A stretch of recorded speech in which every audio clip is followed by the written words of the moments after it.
Hi, my name's Sardonic Poet, and today we're going to start the first drawing of my soon-to-be children's book.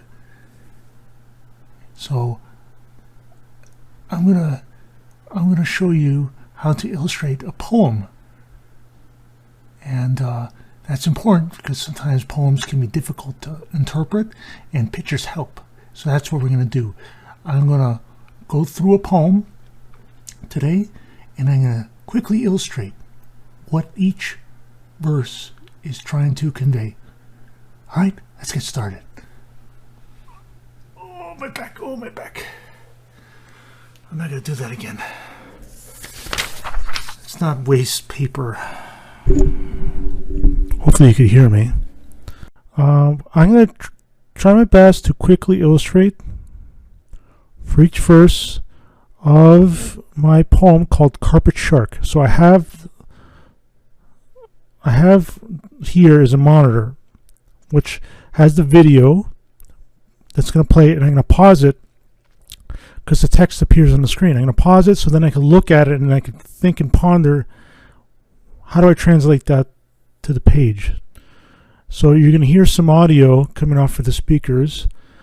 That's from the poem that's on my site. If you go to orchestral flatulence, and then under the first section, you'll see I think it's called Creating a Children's Book, Documenting a Children's Book. I can't remember.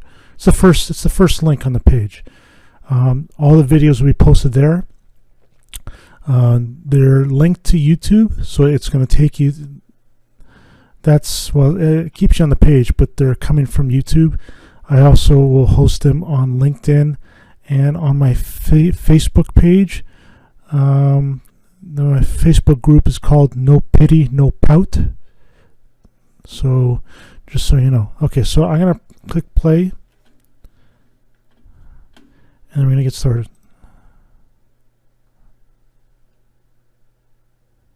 Uniform wool stands at attention, anchored to canvas, a stationary dimension. Your feet ignore danger's mark, the fin of a beast parting fibers in the dark. Oops. Okay. So let's break this down. Uniform wool. So carpets are made of wool. It is all uniform. Okay? Stands at attention, right? Depending on if not a shag carpet, but the typical carpet. All that wool, that uniform wool, stands at attention.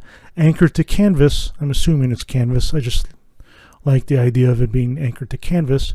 A stationary dimension, because in that plane sits there, right? It's a two-dimensional plane.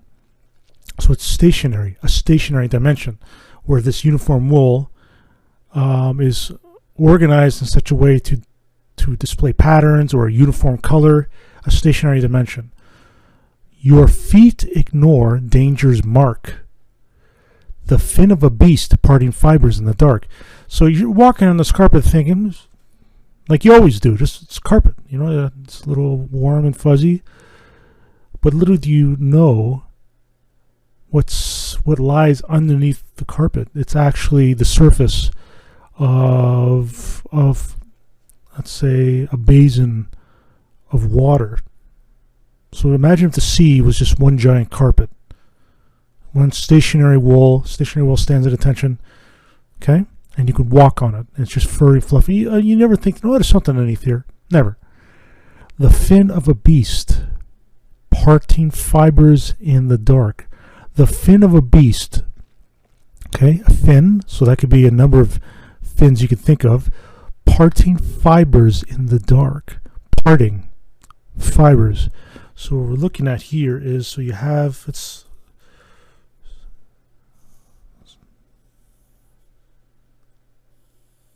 okay, and then you have a shadowy beast.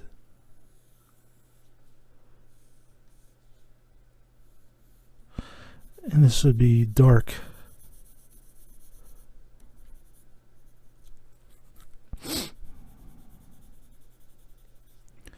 Okay, now You may want to give it a snout.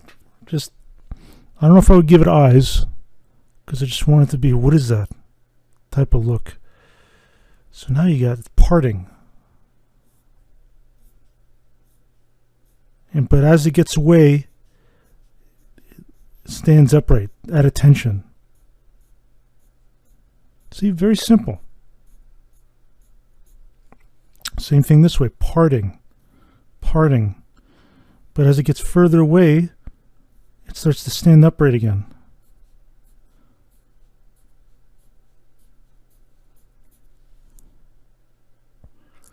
I'm going to play it for you again while you're looking at the image. See if it made the words more clear. Uniform wool stands at attention, anchored to canvas, a stationary dimension. Your feet ignore danger's mark, the fin of a beast parting fibers in the dark. That's it. At least as far as I'm going to go. This is what I'm talking about as far as children's books go.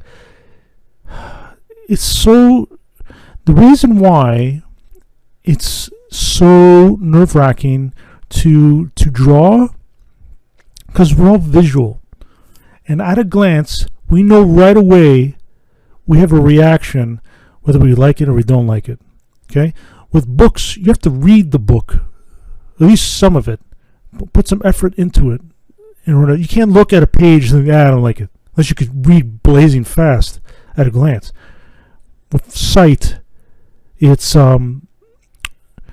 it travels so fast, you can't process what you're seeing. You're reacting, and that reaction is honesty, and that's what really comes down to illustration. It's honesty, and you have to stifle that honesty if you want to be polite. Just, well, John, this is not very good. I mean, seriously, it's, I know you just did it in like 2 minutes, but this kind of looks like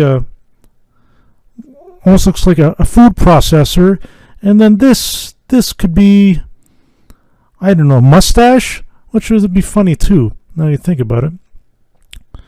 And this kind of looks like a smile, so is it a happy shark? That doesn't sound very ominous. You know what I'm saying? Like, it just at a glance, it's honesty. It comes down to honesty, and I think why people try to be nice is that they themselves would be hard pressed to do the same, to do what you're doing, right? So don't listen to people. People who criticize you and they derive pleasure from criticizing you. Just pay attention if there's anything you can take away from it that will improve your drawing. That's it. If not, if you don't like it, just redraw it. Look how simple this is. You could.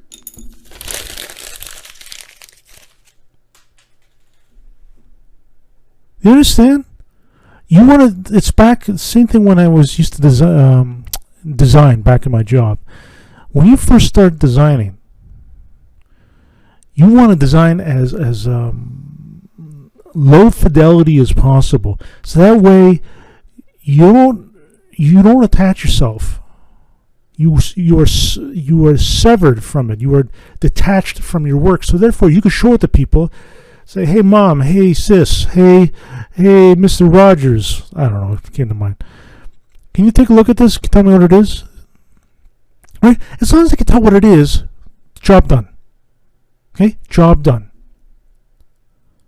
So that's the first lesson. Okay, next lesson I'm going to do the second verse, and then I'm going to draw something for that. Okay.